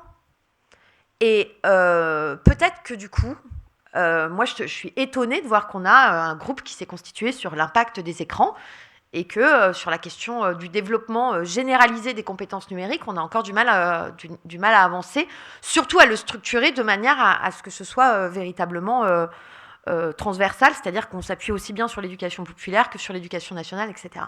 Et ce qu'il y a de vrai, et ce n'est pas un hasard d'avoir choisi de traiter ce sujet dans Numérique en commun, c'est que c'est le sujet de la médiation numérique depuis longtemps, et que c'est un sujet qui mérite à un moment donné aussi peut-être, non pas une commission avec plein de... mais qui mérite à un moment donné d'être organisé, en tout cas pour avoir une réponse qui soit massive et relativement systémique. Voilà. Merci Dory. Ne retournez pas en salle, venez ici, je vais vous demander d'accueillir de nouveau Anne Cordy, Grégoire Borst et Dominique Basquet, à qui je vais demander de s'installer sur les fauteuils. Chose promise, chose due, l'échange. Moi, j'ai quelques questions à leur poser, mais je voudrais quand même, avant, savoir, déjà, à main levée, combien d'entre vous auraient des questions à poser? C'est tout. 4, 5. C'est ce que je me disais. Vous savez quoi? Je vais vous passer la parole en premier, puis si on a le temps, je poserai mes questions après. D'accord? On va faire ça. Alors, ben voilà, on va remonter. Au deuxième rang, si tu veux, Morgane. Pardon. Monsieur, et on va ensuite remonter à l'aile gauche. Bonjour. Merci beaucoup, Jean-Baptiste Menanti, Conseil national du numérique. Je pense qu'on est beaucoup dans cette salle à être très heureux de pouvoir entendre un discours modéré sur ces questions. Ma question, elle s'adresse à vous quatre et peut-être même à vous cinq. Comment on fait en sorte que ce discours puisse être entendu dans l'espace public face à ce contre-discours justement qu'on entend, qui est ce discours de panique morale, de peur, et qui joue sur des questions émotionnelles pour pouvoir se diffuser très largement. Ne vous battez pas. Ouais. Non, je pense que déjà, on essaye de sortir de la problématique, d'une certaine forme de médicalisation de la problématique. C'est-à-dire qu'on l'accueille toujours à travers le trouble, ce que ça pourrait produire de façon négative, avec une difficulté quand même, c'est qu'on a dans ce pays, je dirais, un tropisme très fort sur la parole des médecins. C'est-à-dire qu'on considère que les médecins sont experts de ces questions-là, tout en ne comprenant pas aussi que quand on est médecin, on a une perspective qui est une perspective évidemment extrêmement importante à prendre en compte, parce qu'il peut y avoir des signaux faibles, du fait de l'exposition par exemple à certaines pratiques ou facteurs dans l'environnement. Il faut qu'on arrive, nous, en fait, à réussir à déconstruire le discours en disant attention, oui, bien sûr, certes, il y a une problématique avec des vulnérabilités potentielles pour un certain nombre d'enfants, il faut l'entendre et il faut réussir à l'articuler à des problématiques de santé publique sur lesquelles, je suis désolé, les données, elles sont très claires. C'est-à-dire qu'en termes de santé publique, quand on regarde population générale, on n'a pas de phénomène d'alerte massive sur ces questions-là. Et donc, il faut qu'on arrive à articuler ces deux niveaux-là. Donc, moi, je pourrais, de ce point de vue-là, je pense que c'est ça qu'il faut qu'on arrive à faire comprendre, c'est de dire, c'est pas de mettre de côté complètement la communauté médicale en disant, attendez, ils racontent n'importe quoi, de toute façon, ils n'ont rien compris, c'est absurde. Mais au contraire, c'est de respecter leur expertise, mais tout en disant, attention, ça se généralise pas forcément à toute la population, d'où l'enjeu, effectivement, d'avoir des données qui nous permettent des cohortes suffisamment larges, sur lesquelles on suit des enfants sur des temps suffisamment longs pour effectivement se dire, OK, là, il y a des facteurs de vulnérabilité, il faut agir là, mais ça ne s'applique pas forcément à l'ensemble de la population. Je vais compléter, évidemment je suis d'accord, mais on va passer son temps sinon à se dire qu'on est d'accord. Mais je vais compléter. Donc, un deuxième axe pour moi, c'est d'aller sur le terrain en fait. C'est le chercheur dans la cité. Enfin, c'est ce qu'on est quand même malgré tout. Enfin, je sais pas pourquoi je dis malgré tout. C'est ce qu'on est avec les choix qu'on fait, à la fois d'intervention, de publication, de prise de responsabilité ou d'assumer des choses qui peuvent être parfois même un peu casse-gueule, hein, disons-le. Et puis le chercheur dans la cité, c'est-à-dire moi je crois malgré tout que cours le vieux monde est derrière toi, voilà, et que sur le terrain on bosse en fait, on avance, on va dans des établissements scolaires, dans des centres sociaux, dans des médiathèques, dans des quartiers, et que là quand on travaille concrètement avec les parents, avec les gamins, avec les enseignants, les médiateurs, etc., en fait les gens se rendent compte que l'heure n'est pas si grave, vous l'aurez compris, que c'était une formule, et puis que en fait, il y a des choses à faire, que c'est riche, que c'est enrichissant, et en fait, je crois beaucoup à ce travail de fourmi, qui est épuisant, clairement, qui est pas non plus hyper bankable ou vendeur, hein, notamment pour des carrières scientifiques, mais qui a du sens socialement. Et donc, voilà, pas à pas, step by step aussi, et sans jamais lâcher, je crois quand même à l'intelligence du terrain et à la capacité à fédérer sur le terrain des choses qui vont faire qu'à un moment on va dire ouais, ok, allez, on arrête quoi. On a eu les mêmes peurs en fait sur la télévision, enfin voilà. Oui. Ouais, on peut espérer qu'une nouvelle peur en chassera une autre. Exactement. Enfin, non mais vraiment, hein, c'est l'IA. Moi, je mise tout sur l'IA. Je me dis que c'est une opportunité. J'ai beaucoup cru à la VR. J'ai beaucoup cru à la VR et en fait, je pense que c'est l'IA qui va nous sortir de là. Non, mais le métaverse. Ouais, le métaverse, je trouvais que c'était vraiment très anxiogène. C'était bien comme sujet. Non, après, je pense que ce qu'on fait là est important aujourd'hui. Je pense qu'il faut le faire plus. Je pense que Numérique en commun, pour le coup, offre un terrain pour faire ça. À Lyon, nous, on essaye aussi de faire des formes événementielles grand public qui permettent de porter la discussion.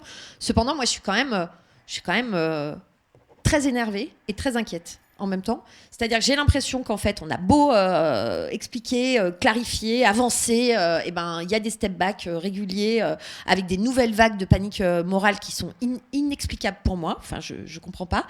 Et j'ai parfois l'impression que malgré tout, l'intelligence et la complexité dont il faut faire preuve sur ces sujets-là, moi, par exemple, franchement, excusez-moi, mais le discours qui consiste à dire on va faire une commission, je suis désolée pour ta commission, Grégoire, mais... C'est pas la mienne. Hein.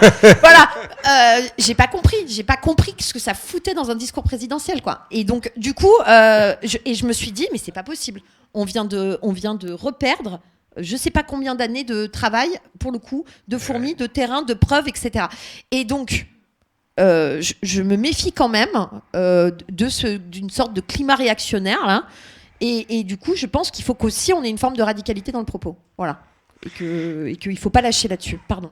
Je me permets, puisque vous m'avez invité... Enfin, sauf si Dominique veut parler, mais elle m'a fait un signe que non. Juste, il y a un côté d'Internet qui est génial, c'est l'ouverture vers le savoir. Et ça, je pense il faut mettre le paquet là-dessus, c'est-à-dire aider les enfants à aller voir les vidéos YouTube, enfin, on a monté un projet là-dessus et c'est passionnant, quoi. Donc, il y a vraiment jouer la carte d'une ouverture, une démocratisation du savoir, ça serait bien.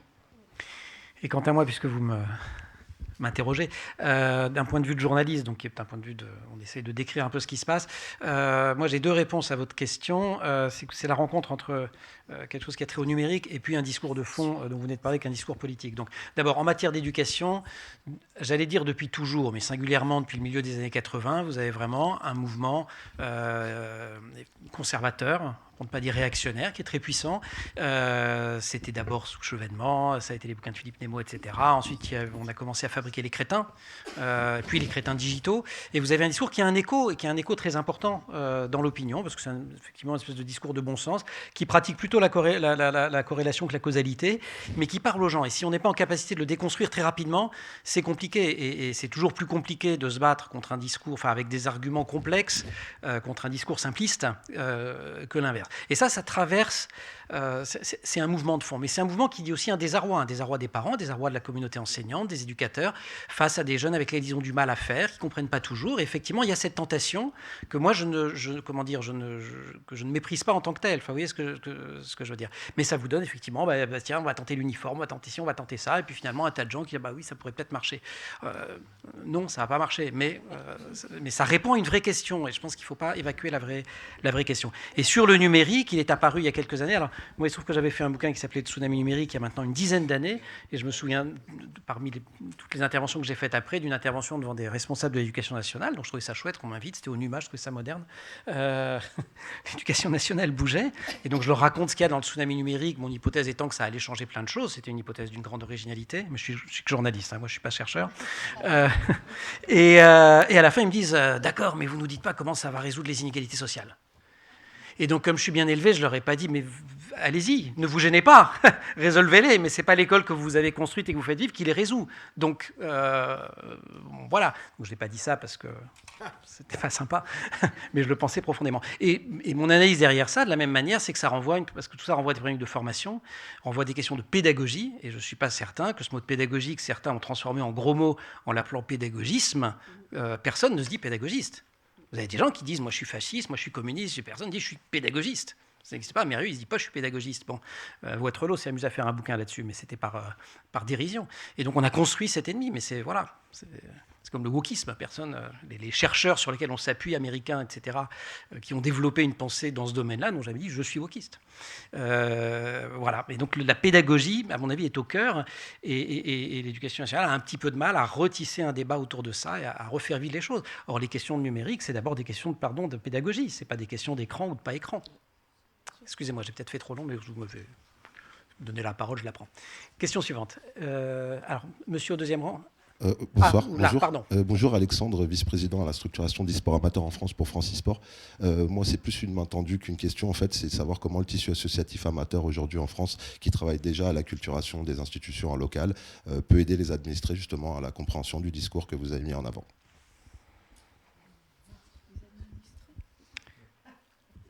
Comment le tissu associatif C'est la question de la médiation numérique. C'est ça, exactement. Bon, d'abord, elle le fait déjà. Dans plein d'endroits, les associations jouent un rôle très important sur les territoires, et il y a de nombreux professionnels, pour le coup, de la médiation numérique qui travaillent pour des associations. Donc je pense que ce job est fait. La question du e-sport est un vrai sujet.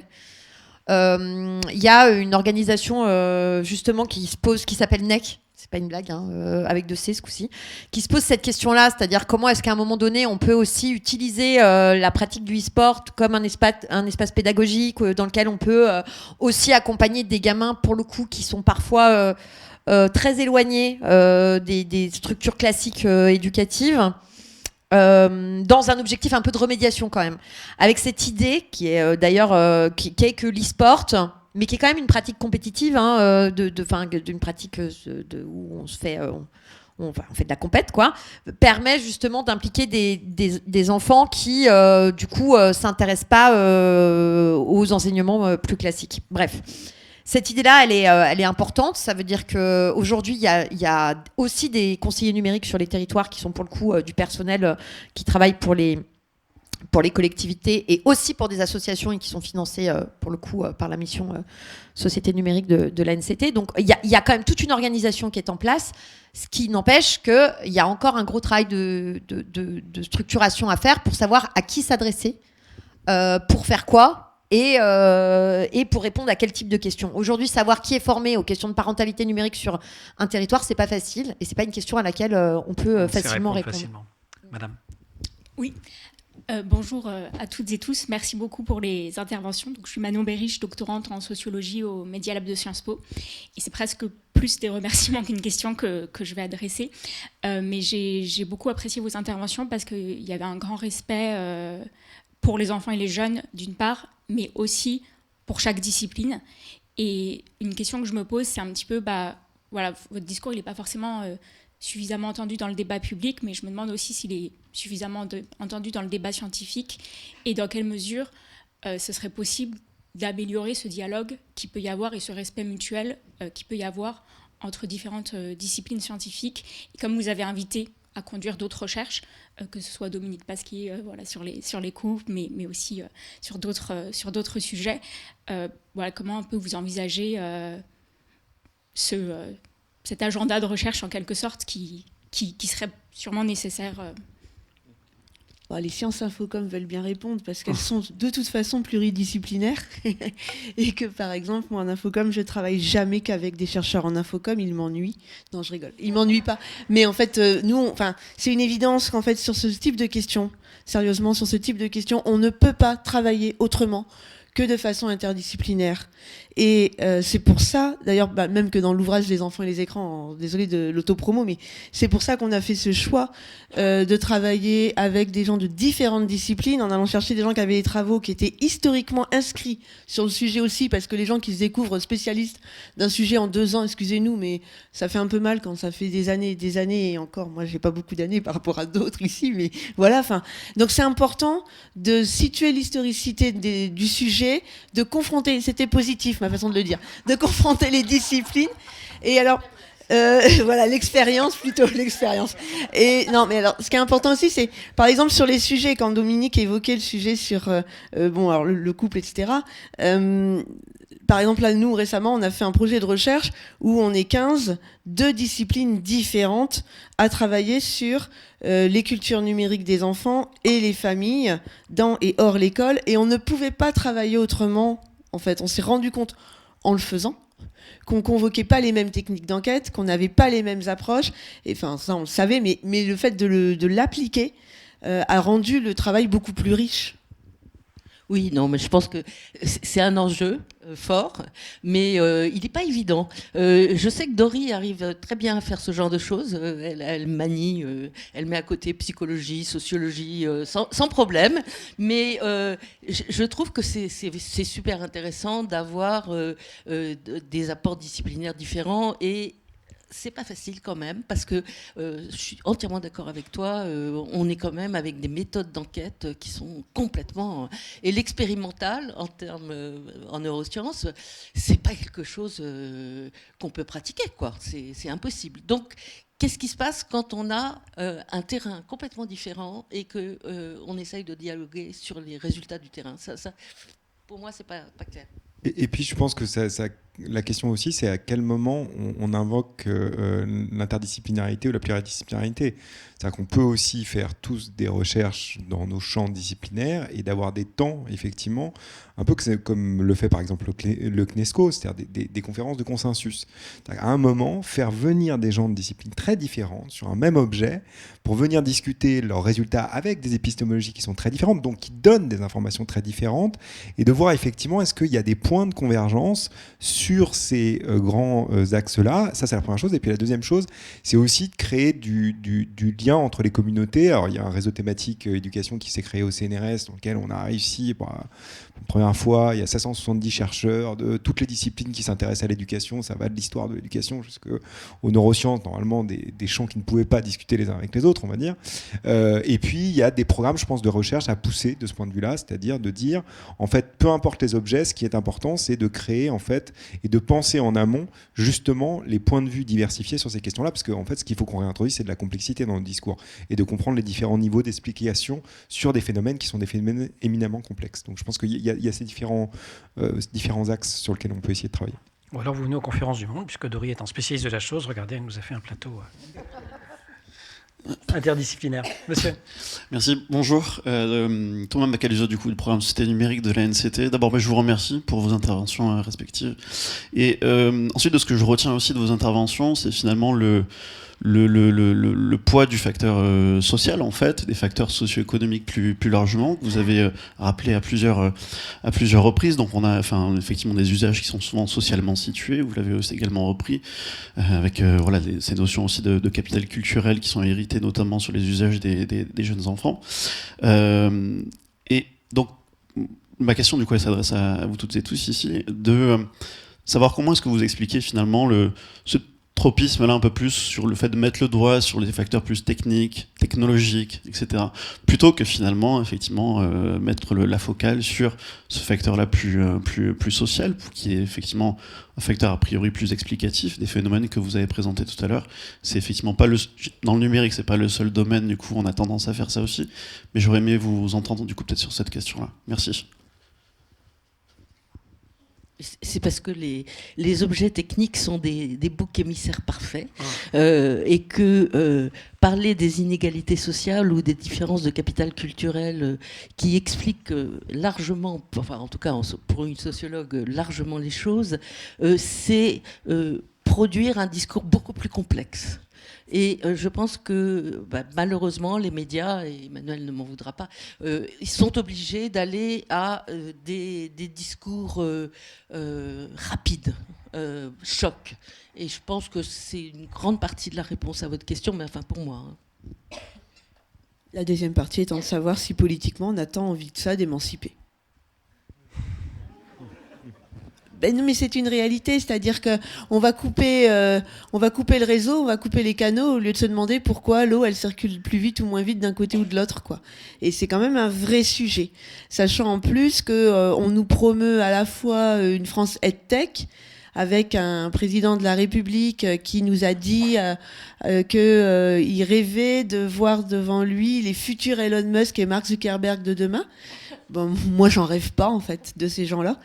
Et j'espère que les enfants et les ados d'aujourd'hui seront plutôt les Aaron Swartz ou les Richard Stallman de demain que les Mark Zuckerberg et Elon Musk. Donc d'un côté, on a ça, et de l'autre côté, méfions-nous des pauvres. Hein, ils font des émeutes à cause des jeux vidéo, et donc fermons les réseaux. Et je trouve que la troisième chose, c'est sur la dimension de l'école. C'est-à-dire que ça permet justement à l'école de ne pas s'interroger sur pourquoi elle produit autant d'inégalités et pourquoi justement elle joue pas son rôle. Donc un coup, c'est de dire finalement le numérique est la cause de tout, et il y a beaucoup d'enseignants qui effectivement l'utilisent comme un système argumentatif, de dire en fait, regardez, les écrans, c'est ce qui produit finalement les difficultés qu'on a aujourd'hui, ou ça va être le discours qu'il faut réussir à déconstruire, qui est de dire, en fait, on ne peut plus faire notre métier parce que les enfants, à force de passer du temps sur les écrans, ont la capacité attentionnelle d'un poisson rouge, donc ça c'est leur grand truc, hein, en général. Regardez, ils sont motivés par rien, ils s'intéressent à rien, ils sont plus concentrés. Et leur dire, ouais, mais en fait, la question, c'est le rapport d'un certain nombre d'enfants à l'école. Pas la question du numérique, c'est une question beaucoup plus large. C'est-à-dire que oui, si vous n'arrivez pas à motiver les enfants, et si les enfants se rendent compte de plus en plus qu'il y a un décalage absolument flagrant entre ce qui est enseigné dans l'école et la réalité de la société dans laquelle on vit, et que l'école a comme seule réponse finalement d'avoir des réponses totalement réactionnaires, je reprendrai ce qu'on a dit tout à l'heure, c'est-à-dire qu'effectivement la réponse elle est totalement en décalage avec la réalité des sociétés. C'est-à-dire qu'on nous propose deux trucs alors qui marchent très bien, hein. Je veux dire, le coût des uniformes, tout le monde il y a une grosse partie de la société est super là-dessus, c'est absurde, ça n'a aucun sens. En plus, ça c'est évalué. Je pense que les différentes disciplines sont tout à fait d'accord. Je pense que vous interrogez la sociologie, les sciences de l'information et ou la psychologie de l'éducation, ils vous disent tous, en fait, on a des données, ça marche pas. Donc voilà, donc c'est aussi simple, et c'est quand même de l'argent que vous mettez pas ailleurs pour faire d'autres types de dispositifs. Et puis sur les groupes de niveau, c'est pareil, ça marche pas. Alors, on peut dire ce que vous voulez, mais même si vous prenez des données probantes en éducation, ça fonctionne pas. Voilà, les groupes de besoin, ça fonctionne, les groupes de niveau, ça marche pas, parce que ça crée des dynamiques sociales qui sont des dynamiques sociales négatives. Et c'est aussi important justement là de croiser les différents niveaux d'explication. Et parce qu'on est, Doris, je vous donne la parole, mais parce que Grégoire distingue groupe de besoin, groupe de niveau. Et vous vous souvenez de l'expression qui est sortie au moment des annonces ? C'est aucune des deux. Les gens parlaient de classe de niveau, qui est encore autre chose. Donc, c'est-à-dire que la confusion est totale, et c'est très compliqué d'expliquer. Et pour m'être intéressé aux recherches, y compris à partir des données probantes de JPAL Europe sur justement groupe de niveau versus groupe de besoin, il faut bien 5 minutes pour l'expliquer. Voilà. Et donc, effectivement, c'est trop long pour un tweet. Doris. Et juste pour... moi, je me souviens de cette histoire, ça date du Covid. On est à Villeurbanne à l'époque. Et en fait, ça m'avait complètement... Donc, en gros, il y a le Covid, on dit on fait l'école à la maison, vous utilisez le matériel, etc., que vous avez à disposition. Et là, on découvre que, en fait, les personnes plutôt issues des milieux CSP+, donc les décideurs, hein, qui s'expriment beaucoup sur les écrans néfastes et tout ça, sont suréquipés à la maison. Suréquipés pour faire réussir leurs enfants, hein, donc les ordis, etc., matos adapté, quoi. Et que les personnes populaires les plus pauvres, du coup, sont sous-équipés pour la réussite des enfants. C'est-à-dire, oui, il y a peut-être une console de jeux vidéo, mais en fait, non, il n'y a pas le matos pour bosser.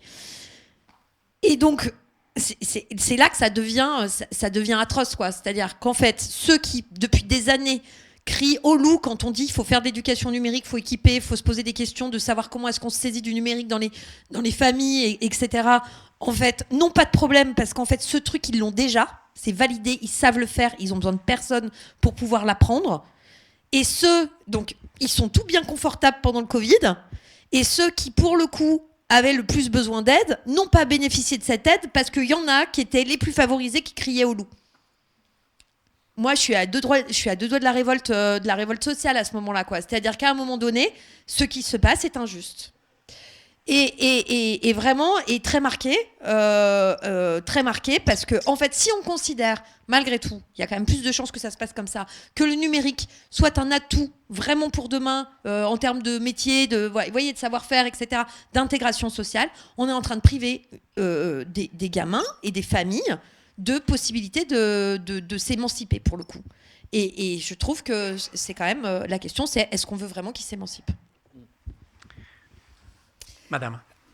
Oui, j'avais une question sur un sujet de santé publique, puisque j'ai moi-même travaillé au ministère de la Santé pendant une dizaine d'années. Je trouve qu'on a un petit peu évacué rapidement le problème de l'absence de problèmes de santé publique liés à la pratique des écrans. On sait quand même qu'en France, ainsi que partout dans le monde, les temps de sédentarité sont très importants. Qu'en France, comme d'autres pays européens ou partout ailleurs, le surpoids et l'obésité et l'absence de pratique de l'activité physique entraînent quand même des problèmes qui sont à long terme quand même majeurs, comme une diminution de l'espérance de vie, le développement de maladies chroniques. Donc je trouve qu'il y a un peu trop d'unanimité dans ce que vous venez de dire sur le fait qu'il n'y a pas de problème de santé publique. Si, il y a des problèmes de santé publique qui sont liés à la sédentarité, à l'absence de pratique d'activité sportive. Je crois qu'on a compris votre point qui me semble-t-il est exact. Alors, et pardon, parce que c'est vrai qu'on aurait pu penser faire venir un médecin. Ce n'était pas exactement l'angle de la conférence aujourd'hui, mais si ça n'a pas été assez dit, je pense qu'on peut le dire. Vous avez entièrement raison. Et merci de le faire. Il y a deux facteurs sur lesquels il y a effectivement consensus, la sédentarité, et le deuxième, c'est l'effet de l'utilisation des écrans sur la qualité du sommeil, d'où ensuite des effets en cascade, potentiellement sur des difficultés qui peuvent survenir dans les apprentissages, dans l'acquisition d'un certain nombre de compétences. Vous avez entièrement raison, il y a ces deux grands domaines-là, sur lesquels, effectivement, là-dessus, on est tout à fait d'accord, ça pose des questions de santé publique, qui sont des problèmes de santé publique plus larges. La sédentarité, elle n'est pas liée que aux écrans, elle est aussi liée à nos modes de vie, et ainsi de suite. Mais on est entièrement, et le sommeil de la même manière, ça interroge aussi nos modes de vie, l'urbanisation progressive et ainsi de suite. Là, vous avez tout à fait raison, j'ai répondu plutôt sur le domaine cognitif, c'est intéressant, c'est-à-dire que l'angle, il est plutôt sur le domaine cognitif, sur le domaine socio-émotionnel, sur lequel finalement les données sont pas très probantes de ce point de vue-là quand on regarde en population générale, mais vous avez raison sur des dimensions plus physiques, sédentarité, sommeil, voire même troubles de la vue. On a des données qui sont beaucoup plus systématique et beaucoup plus probante de ce point de vue-là. Et je trouve que c'est intéressant parce que c'est probablement par là qu'on arrivera effectivement aussi à faire émerger des pratiques parentales, parce qu'en fait, quand on vous leur dit « Oh, bah, ça a un effet sur le cerveau et sur le domaine cognitif », parents vous regardent en vous disant « Oui, c'est pas trop visible, donc on sait pas trop. » Si vous dites « Dans 20 ans, votre enfant sera aveugle », je pense qu'en fait, il y aura des pratiques parentales très différenciées. Donc, vous avez raison, j'aurais dû aller jusque de ce degré de complexité, mais c'était un peu contraint. Mais vous avez entièrement raison, c'est les deux grands facteurs, plus la vue, sur lesquels il y a des choses très, très systématiques en termes de santé publique. Et merci beaucoup de l'avoir dit. Mais ça vous fait un titre pour le rapport, là ? Les enfants au lit. Ça va marcher très... Oui, moi j'avais une question. Je m'appelle Xavier Brandao, je suis le directeur d'une association de lutte contre la haine, la désinformation et le cyberharcèlement qui s'appelle Je suis là. Là où on trouve un point en commun avec le débat sur les jeunes et les écrans, où je devrais dire, peut-être que le débat est mal posé, les jeunes et les réseaux sociaux. C'est la question de la responsabilité des plateformes et des algorithmes, donc qui est au premier plan. Et je voulais savoir quel était votre avis sur l'impact des réseaux sociaux, notamment la promotion des contenus de cyberharcèlement, de suicide par exemple, ou des contenus pouvant peut-être avoir un impact sur la dépression des adolescentes en particulier, donc peut-être de certaines populations à risque. Donc est-ce que vous pensez qu'il y a un faisceau d'indices, je ne voudrais pas m'affirmer trop là-dessus, mais un faisceau d'indices ou peut-être des éléments qui tendent à peut-être faire penser qu'il y a quelque chose de ce côté-là à creuser. Et est-ce que les algorithmes ont un rôle à jouer là-dedans, notamment l'engagement, le facteur engagement, et est-ce qu'on peut changer ça? Voilà. Merci pour cette question. Autre point, effectivement, on aurait pu zoomer sur notamment le harcèlement, qui est un problème dans l'absolu, et le cyberharcèlement, qui est un versant de ce problème. Moi, je réponds juste sur la dimension de dépression, puis après, je laisserai mes collègues sur les autres aspects. Sur la dépression, les données suggèrent plutôt, et l'interprétation qu'elles en sont faites, c'est plutôt de dire que la dépression crée des facteurs de vulnérabilité, d'utilisation excessive des réseaux sociaux notamment, et pas l'inverse. D'ailleurs, ça serait difficile à comprendre d'un point de vue de chaîne causale, finalement, pourquoi l'exposition à un réseau social aurait tout d'un coup entraînerait l'émergence de la dépression. Vous dites plus chez les filles, oui, mais en fait, il y a plus de dépression chez les filles à l'adolescence. Donc en fait, vous avez un facteur confondu qu'il faut pouvoir effectivement contrôler dans ce domaine-là. Donc en fait, là où, à mon avis, il faut avoir un point de focal, notamment en termes d'accompagnement des adolescents, c'est de dire que si tout d'un coup il y a l'émergence ou une activité qui augmente très fortement en termes d'engagement sur les réseaux sociaux, c'est sans doute effectivement un bon marqueur d'une difficulté psychologique rencontrée par les adolescents à ce moment-là. Donc je ne parle pas du tout sur les contenus, je pense que sur les contenus, ça pose encore un autre problème associé, par exemple sur l'estime de soi. En fait, c'est très dépendant de votre estime de soi avant même que vous vous engagiez dans cette comparaison sociale, parce que si vous avez une très bonne estime de soi, vous engagez dans la comparaison sociale, en règle générale, mais ça c'est pas nouveau, c'est pas spécifique aux réseaux sociaux, ça a plutôt un effet positif sur votre estime de soi. Si vous avez une mauvaise estime de vous-même et que vous êtes engagé dans la comparaison sociale, généralement ça va avoir des effets délétères. Voilà, donc c'est ce que je peux dire de façon très rapide. Et sur l'association bien-être et réseaux sociaux, il y a des associations, mais elles sont très faibles en fait. Donc encore une fois, mais ça ne veut pas dire qu'il n'y a pas des populations vulnérables, c'est ça la difficulté. C'est que oui, probablement, il y a des sous-parties de la population adolescente qui est extrêmement hétérogène, sur lequel il peut y avoir des facteurs de vulnérabilité, et c'est cela qu'il faut qu'on essaye d'identifier assez rapidement. Anne ? Numérique, réseaux sociaux numériques. Nous vivons dans un réseau social, nous sommes actuellement dans un réseau social où une partie de cette population dans ce réseau social est davantage soumise à des risques de harcèlement, à des risques d'insultes, à des risques de gestes déplacés, et qui s'appellent les femmes et les violences sexistes et sexuelles.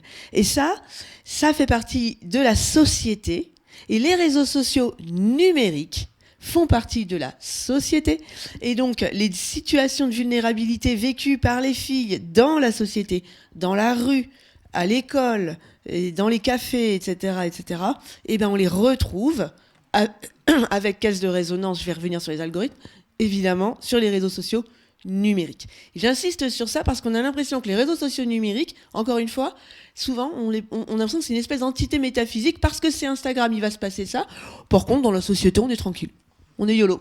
Alors c'est vrai que les filles, on se pose pas trop de questions. Le nombre de filles qui dans le bus ou dans la rue font semblant de téléphoner, font semblant d'avoir des trucs, parce qu'on sait très bien que quand on a un téléphone contre nous, même sans le son, parce que je vous rassure, la plupart du temps on n'a pas le son en fait, on sait très bien que ça permet de pas être emmerdé. Ça c'est une réalité de la vie de tous les jours que vivent les adolescentes et les jeunes femmes, et même après, même si... c'est agréable de vieillir pour certaines choses, en fait. Voilà. Et là, pour le coup. Mais c'est un vrai sujet. C'est-à-dire qu'il faut arrêter, je pense aussi, de considérer, et ça, en Infocom, on en a vraiment marre de ça, je vous avoue. On en a marre de considérer que les espaces en ligne sont des espaces où il se passe de la désinformation, du harcèlement, etc. Comme s'il y avait rien et qu'ailleurs, il n'y a rien. Ah, ouais. Or, c'est un problème de société. C'est pas du tout ce que vous avez dit, vous, Par contre, deuxième chose, il y a le problème des concepteurs des algorithmes. Mais là encore, les algorithmes, c'est pas un machin qui tombe du ciel. Ce sont des concepteurs. On a des chercheuses, alors pour le coup, en informatique et en, je trouverais en des data scientists, merci. Isabelle Collet, Cathy O'Neill, etc., qui montrent bien que les algorithmes, là aussi, ils sont le fruit de leurs concepteurs, qui sont essentiellement des hommes, etc., etc. Dominique, vous vouliez... Oui, rapidement, parce que Anne a dit beaucoup de choses, mais je pense qu'il faut absolument identifier... Il y a une très très belle thèse qui a été faite par Margot Deshages sur le cyberharcèlement, qui montre, et l'enquête EU Kids Online avec Livingstone il y a assez longtemps, montrait très bien qu'il y a un transfert en ligne de situations préexistantes quand même. Donc le harcèlement, le cyberharcèlement est très très lié au harcèlement physique ou à cette identification de populations vulnérables, effectivement, d'individus, d'adolescents qui sont mal dans leur peau, vont pas bien et sont pris dans cette spirale. Après, moi, je pense que j'ai peut-être un bémol. Je pense que les réseaux sociaux ont un effet de caisse de résonance immense et que c'est dramatique, ça. Vraiment dramatique, parce que ça peut complètement écraser quelqu'un qui est complètement exclu d'un seul coup de toute sociabilité adolescente. Ce que montrait bien le livre de Margot Deshages, qui s'appelait De mémoire à l'école des mauvaises réputations. Juste un Laurie, commentaire. Ce sera le mot de la fin. C'est dommage de finir là-dessus. Bon. Non, simplement dire que... Vous allez faire une transition. Voilà.